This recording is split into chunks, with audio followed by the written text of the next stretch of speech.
Morning, everyone. So in this video, we're going to talk about some ETC prep. Um, so lists are due tomorrow, and USA lists are pretty much locked in at this point. I don't think we're changing anything. Just double checking to make sure we don't get any random penalties. But besides that, with a month to go, there's still a lot of prep to do besides just playing the game. And so I'm going to go through what I think will be pretty much the next 4 weeks as we prepare for ETC, maybe some of the tools we're going to use. Obviously, nothing I show should give away anything crazy, but I thought it might be interesting for people, to kind of see what goes into it, at least from our side. And if the other countries are watching, then, you know, maybe they can give me some ideas. So, first off, obviously, you got to pack your army, make sure it's ready to go to ETC. I think the models are pretty clear. Like, I know there's some WYSIWYG stuff. I would say my army, I don't have pictures of it, but it's pretty good. I'd say maybe a unit or two is kind of annoying to look at, but it's pretty clear what everything is. Um, I marked my standards, my champions, musicians, which are very important. If you have all three command, it actually is important to mark all three. I made a video about why that is, but there are points where, if you have three models left and you have to pull one of the command, like you might not have a choice between musician and standard. So you really need to mark them. If you just have musician champ, you actually don't need to mark it because it doesn't matter. It's only when you have all musician champ, musician standard together is it that important. Um, what else was I gonna say? So your army's ready. Obviously, there's tools you can use to bring. Um, I think we've all been playing online a lot, and I know some people have been playing in person. So here's like an example of the tools I'm bringing. So obviously, what you don't see here is my I have arcs, I have unit markers as little L's. I have lots of sticks, which I think are all very important. Lasers, tape measures, the normal ones you might see all the time. Nothing here. This is just stuff I like to bring. So, we all have spell cards. I use little tokens to actually represent the spells when I cast them. So instead of putting the card, I just put my token down that represents the spell. You can just put your spell card down. It really only matters for things like I have multiple guiding lights because of my herald, the plus and minus offense for rot. I just like to. It's permanent. The res and strength thing. Some of these there's different versions of it. So I like to put the token down. It's also not as I don't know. It's more clear to me than the card. Herald abilities, y'all know I'm taking Herald. I'm not giving it away. I just put them on cards so that I can show the enemy what I have. Objective markers, auto spite. I actually added a breath weapon one for when the Herald takes breath. Trophy racks, and one thing I encourage veil tokens, cards, binding scrolls, wound markers. I used to have like checkers that were blank, and I've now moving to numbered checkers. Several reasons. One, it's having one thing on the board behind an army instead of multiple things. Like instead of stacking five on, it's just a number. I don't. Dice are not good. I think for ETC, too many dice on the table, too many things get bumped, too much room for error. These are double sided, so it's 1, 2, 3, 4, 5, 6. I think I have enough. I can do every combination of wounds in my army except if every single thing had one wound on it. But given two of those things are champions, I don't know if I'm going to make another one just for that rare scenario. I'll throw a bead or something. But anyway, I like these because it, unless I'm flipping it's very hard to like mess it up. You can't forget them. It's just a number that's sitting there. It's very clear. You don't have to count it. Um, it's big. They're like 25 millimeter bases, painted white on black. So I'm very happy about those. Here you can't see it very well, but they are proxy bases, specially made though. So what's special about these is if you can kind of see it a little. Nah, you can't see it because the screen is not that good. Can I zoom in? You can kind of see. Okay, yeah, there you go. So what's special about these are all the centers are marked, all the arcs are marked, and then there's a little dip in the little mark on where like the halfway to the front of the bases. So for like cover, for arcs of like, are you in the front or flank? Um, it's all there. And one thing I really want to use it for, especially, is like a single model movement. So I want to get a little more exact, but especially if you use two of them, you can, replace your model, mark where your model is, put down this thing, whether it's the Herald or like an Elder, and then, put a stick and go and really go center to center instead of like hovering over the model. Um, so you really get a little bit more exact movements if you're trying to proxy move somebody else's base. Um, it's nice. It's also nice to just like kind of throw in there if you're trying to like check an overrun or something, innocuously maybe. So I bring them. I've used them a decent bit. I haven't played it on the table in a long time, and I won't for like a month. So hopefully, pre ETC, I'm playing a little bit more uh, on the table when I get there. I also bought some like, I don't have a picture of them, but I bought some like 12-inch um, mouse pad objective markers. They're kind of loud in a sense, but what's nice is for secure target and especially hold the ground, because hold the ground is the one where it scores every single turn 2 to 6. You don't want to get an argument about is your model like within a millimeter of the center, especially when one, tokens can move. Where do you measure from exactly in the center? So this is like basically a terrain piece that is the objective. So if you're touching it, you're good. And so limit arguments, stuff like that, makes it very clear where the 6 inches are. So I'm bringing those DTC for the team and I. I don't think I got anything else crazy coming. Obviously, I have a lot of sticks and stuff. One thing I would suggest to people is like blue tack. So it's like little sticky stuff that isn't like too sticky, but it's nice because I think the tables are going to be wooden, so it'll stick well. But basically, when you put your unit marker down, it'll actually stick to the table well enough so that you don't worry about bumping it and stuff, because if you keep moving things back and forth, it's probably going to move. So that's it from that I can think of from like a token perspective. When it comes to like other prep stuff that I want to have, and this is stuff that made me think of how can I make the game easier, faster, and more efficient for my team and less chance to get cheated.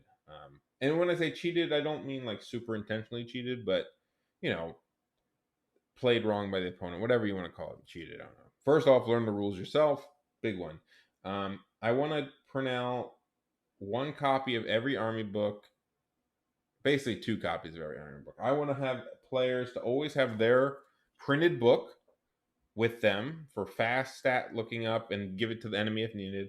And I like to have one copy of every book. So you need all your 8 and then one copy of every other one, or every one. So 16 plus what, 8? 24 copies of books. And the idea being that when you have 16 books, you can always have the book of your opponent. So essentially, before the game, my captain, or I'm the captain, my co-captain, coach, can hand me, here's your army book, Alex Warriors, and here's your opponent's, I don't know, KOE's book.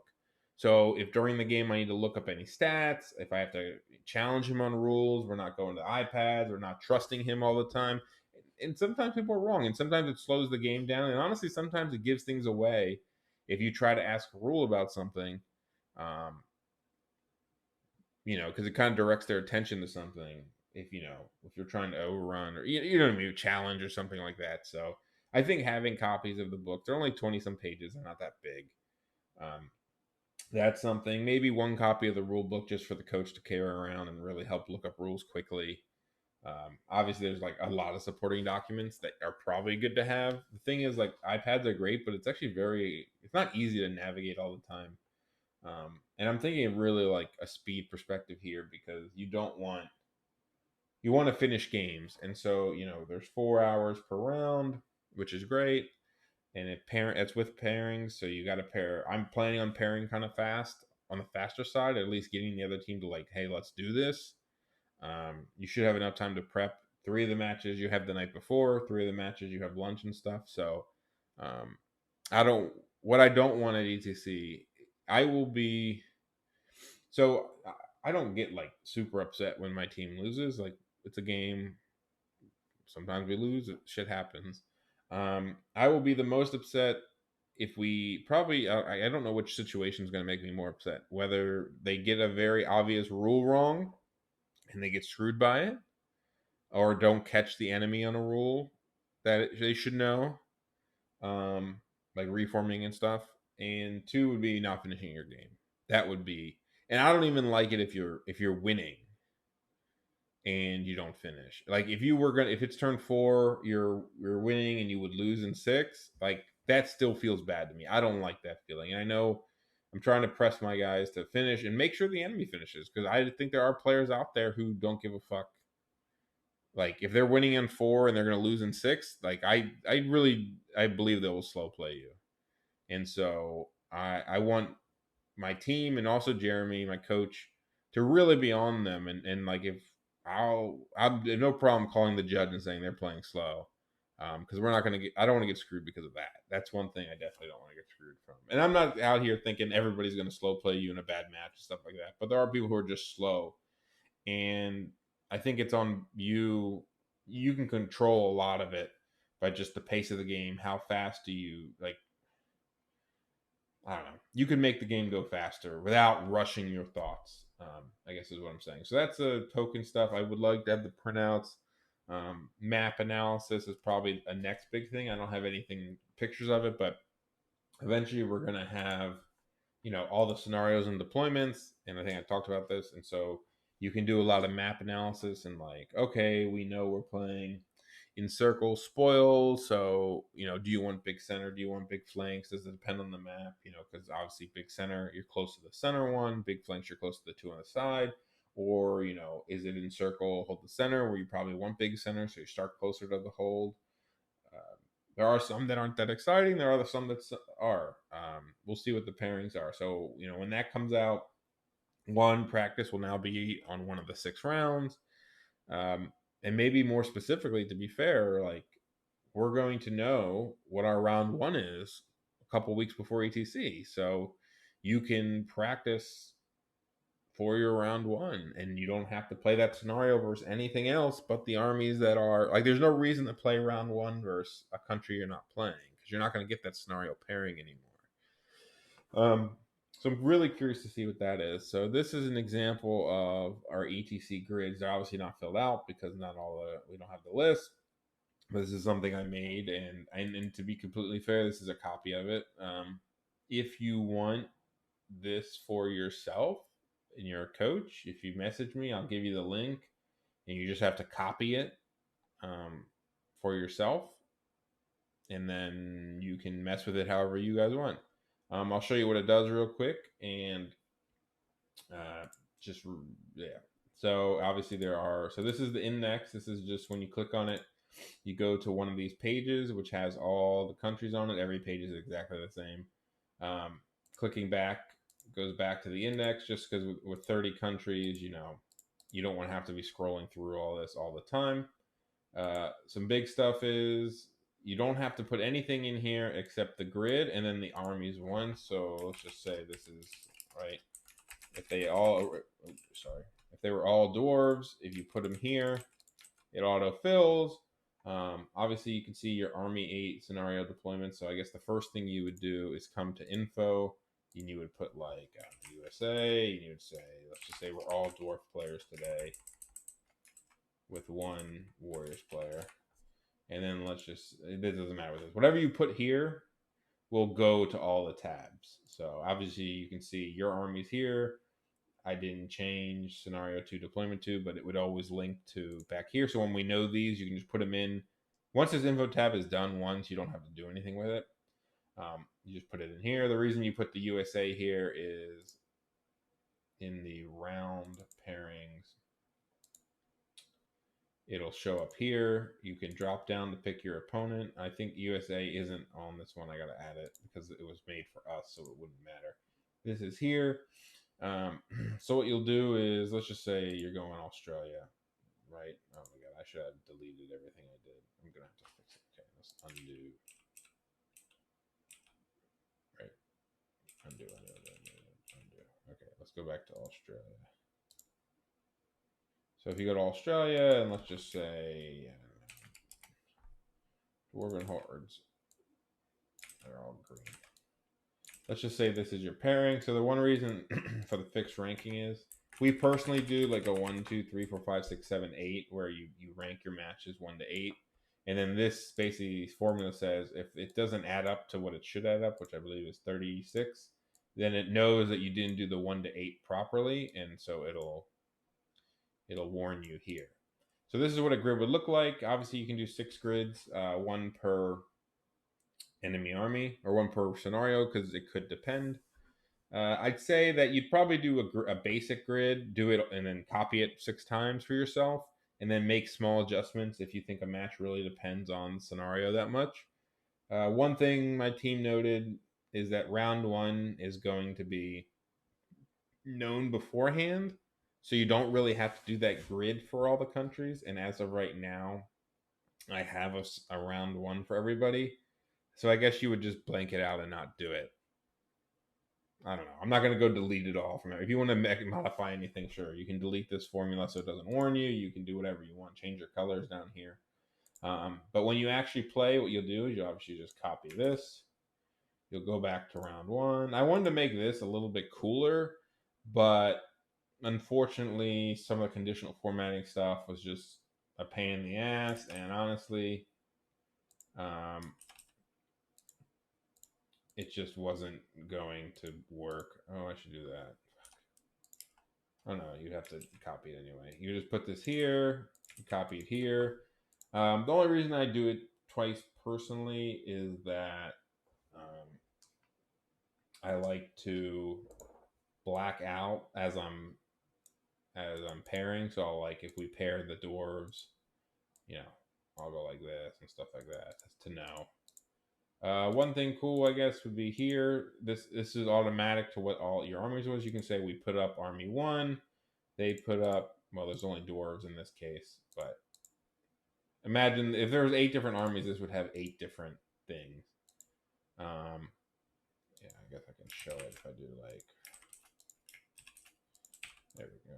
It's not an army, but you'll see there's a drop down, right? So you could say, okay, we put up army 1, they gave us these 2, we chose dark elves, it automatically fills in here. They put up warriors, we gave them army 2 and army 3, and they chose this one, so it comes up here. So at the end, you'll have 8 matches.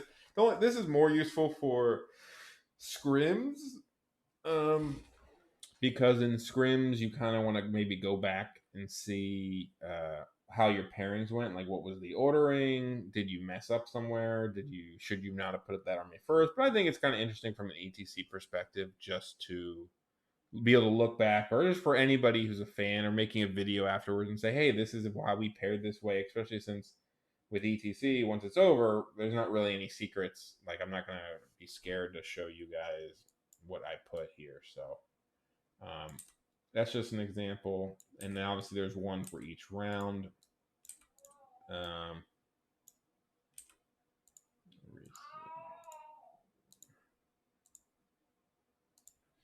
Yeah, so you would just delete everything and go from there. So this is pretty cool.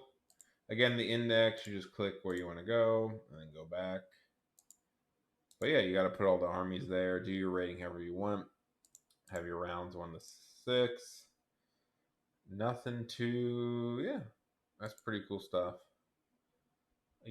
What else are we going to do? I already talked about printing the books. We have the grids. Honestly, probably from the playing standpoint and practicing, you're going to get your round 1, so you're going to want to practice versus those armies on whatever the scenarios are. So that's a big one.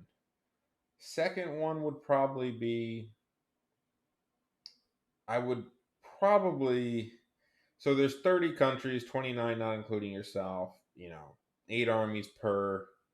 First off, if you're ever practicing, like, you should practice first an army that's coming to ETC. So, you shouldn't play your friend's Sylvan Elf list that isn't the same as one of the ETC lists, because they're just not a list you're going to see. Other than round 1, I would probably focus on some of the top teams, seeing if there's any lists you want to see it on the table, seeing how matchup plays out.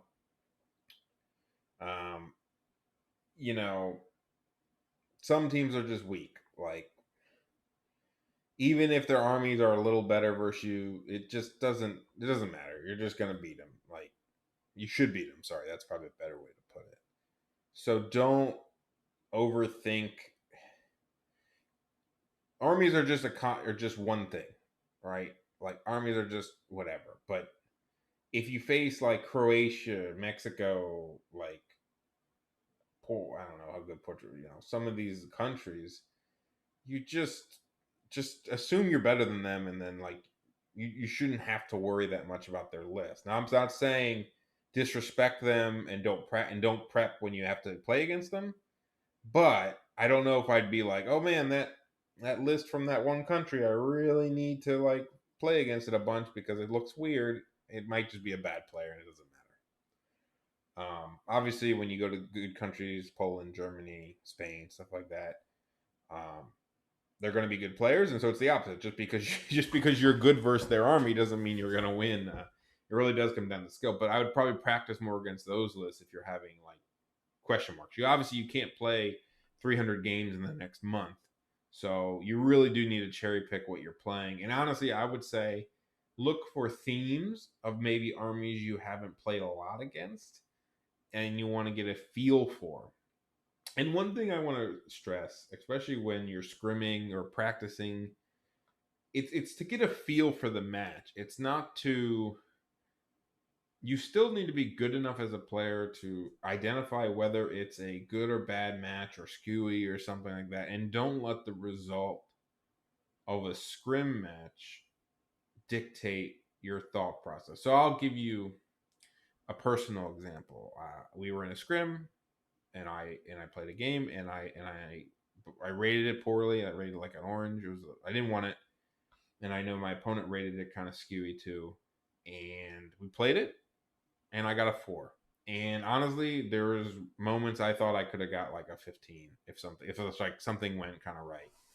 Um, and some things did go right, and some things did go wrong. But I thought I had moments, and so afterwards, I'm like, man, that match is not. I don't want it. If I had to play it, I learned a lot about maybe what I would do differently, or kind of how it plays.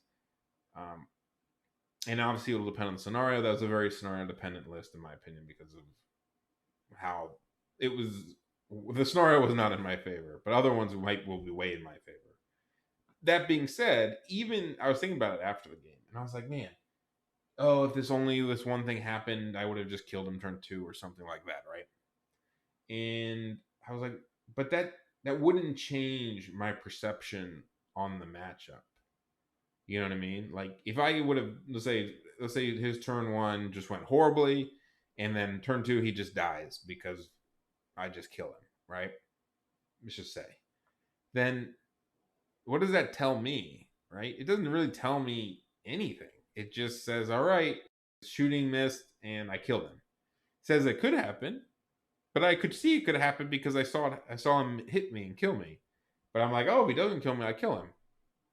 And so I guess what I mean is, if I would have got the 15, I still wouldn't have marked it green the next time I come up against it. You know what I mean? And so I do think you have to be very mindful of getting a feel for a match, getting a feel for how it plays, and then rating appropriately. And like I've said in other videos, rating is just enough. It's just a thing to get you to a matchup. It doesn't matter what the matchup color is when you're on the table. You have to play it. There are very few, in my opinion, gimme matchups in this game where you're just like, I auto win or auto lose, or you still have to put in the work. And even when you have a slightly good pairing, it doesn't mean you can just put your stuff on the board and hope it's going to work. And that's why where I say skill is way more of a factor, because it, you know my list is slightly better because I have a cannon or something bullshit like that. And then if they're just, or maybe that's a bad example. Cannons aren't that hard to use, but if somebody just messes up with chaff, if they're not good, they're going to lose. I mean, that's really like a big thing. Most of the time, people lose if you're better. And I think if you're the less like more movement and combat is involved in your army, the more chance you have to like outplay people. I guess I don't know where I'm going with this, other than saying I think now's the time to be prepared and see what armies feel like on the table. I played a lot of ID recently, like in the last couple months. It's just I've been paired against them a lot. And if you asked me like a month ago, I'd be like, listen, I don't want to play against ID ever. And I crushed most of the ID I've played except for like one guy. And even then I could have won that game. And then I still don't I still respect it and I still don't think it's an easy matchup. But it's not. Now I know what to look for, what key things I'm like, ooh, that's not as bad on paper as I thought it would be, or the blunders aren't as scary as I think because of controlling their ranges and stuff like that. So, or like I don't like the Kadims. Those are just examples of like things to think about. But I wouldn't have known that if I didn't play a good bit of ID games recently. I would say, for my own personal, I haven't played a lot of Sylvan Elf games, and I think they're going to be popular. And I haven't played a lot of Vermin Swarm games. I don't know if I'm going to pair myself in the Vermin Swarms, but I need to be prepared. And that's what it is. It's about understanding, should I rate them good or bad? And when I get in the game, if it happens, like, you got to be prepared for it, because that's another thing too. Let's say you give, I don't know, I'm gonna make an example. Let's say Warriors vs. Vermins is green for the Vermins. I'm making it up. I don't actually know, but let's just say it's green for the Vermins.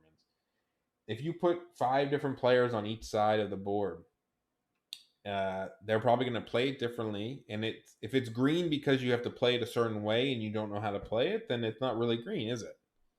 So your knowledge on the matchup plays a very large part in whether it's a good or bad. You know what I mean? Like, so you have to know how to play the match. There is nothing gimme. That's what I said. I'll say it again. I'll say it again and say it again. After pairings are done, nothing matters from a color perspective. You need to know how to play the match or know how the match is going to go. Should you push the objective? Can you get the objective? Can you actually push them into the corner if they hide? Stuff like that, and then play it appropriately. That's all you can do. It doesn't matter that you rated it green, red. The scores are going to come in, and it's just a directional thing, and you got to be better than them. And so you're going to get games where it's like, oh, I rated it green, and it was not, because the enemy was just a better player.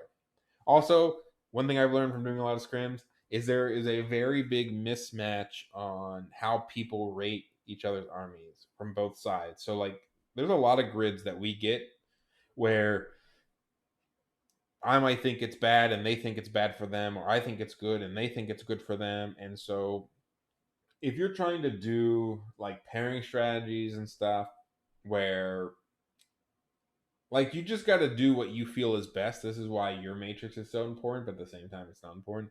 You got to do what you feel is best, but just be very wary that they probably think they're getting certain good matchups too. So a lot of times you'll come out with like 3 greens, 4 yellows, and maybe an orange, and you're like, "Oh my god, I won the pairing." And then you talk to them, and they're like, "Oh yeah, I had the same thing." And you're like 3 greens for them, and you're like, "Okay, somebody's wrong."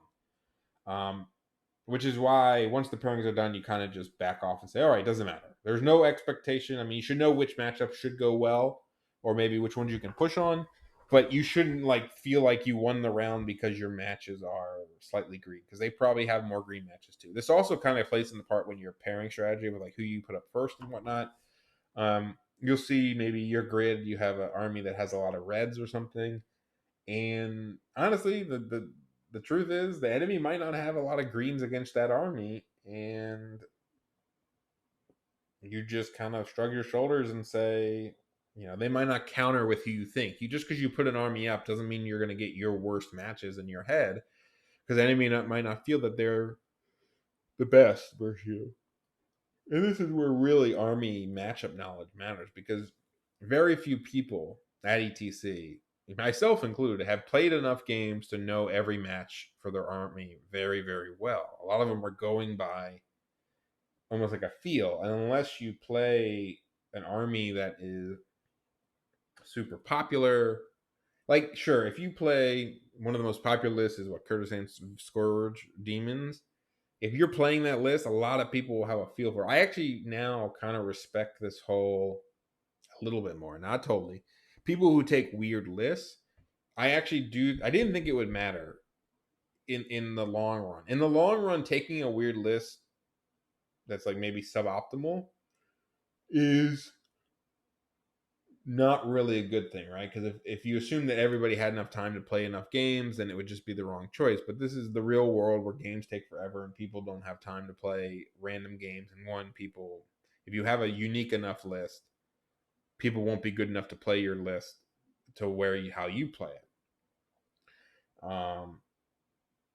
Anyway, what I'm trying to say is, having like an odd type list, or maybe it's a style that not everybody sees all the time, or maybe even little things here or there. Assuming it's still a good list, people might rate it incorrectly, rate it differently, or not know how to play against it. I think that's a big thing. Like if you throw down a list and then it's kind of weird, and they're like, "Ooh, I've never played for this style list." Like they have to kind of learn in the moment. So there's two sides of that. One, are you good enough to adapt in the moment, and two, um, are you good enough to play against it? So there's a lot of, like I said, it's a skill game. Like this is not you're not going to get lucky in the pairing, get lucky in, the, all this stuff. You got to be a good enough players to compete. Um, and so I think there was a lot of good advice in what I just said when it comes to prepping. So in my mind, we will prep for our round one. Obviously, we will prep more towards the good teams. Um, and the big reason for that is simple. Like if all the online events, all the scrims and stuff, it kind of leads to the same conclusion. If a team is not super strong, it really doesn't matter what their armies are that much. You should beat them, but I think that's also an important thing to doing well at ETC. You can't leave, you can't go against. I don't want to offend too many teams, so you can't go against a team and then like leave 90 to 70. You have to get 100 if you want to compete. Um, And then when you play the good teams, you gotta like stand up and try not to fucking get demolished, or try to beat them. Like I think they're beatable. They're all beatable. Anyway, that's what our prep is gonna look like. Matchup scenario stuff. Picking out armies that we think we need to play against to get a feel for. Again, it's really about starting to get a feel and understanding the matchup. It's not about the result as much. It's just, it doesn't matter if you get a 20 or an 18. If it depends, like, do you think the matchup is a good match? And things like, if they blow up their, let's say, I don't know, I'm gonna make up an example. Really, they 3 dice a spell and blow up their mage turn one, or something, 4 dice a spell. You know what I mean? Like, that's not good practice. And so, but you also requires the opponent not to do that kind of dumb shit, and knowing that you're not going to let them take off the model, stuff like that. So you're really understanding how, that's probably the biggest fear, is like people overreacting one way or the other, and with matchups and whatnot. All right, that's all. Thanks for listening.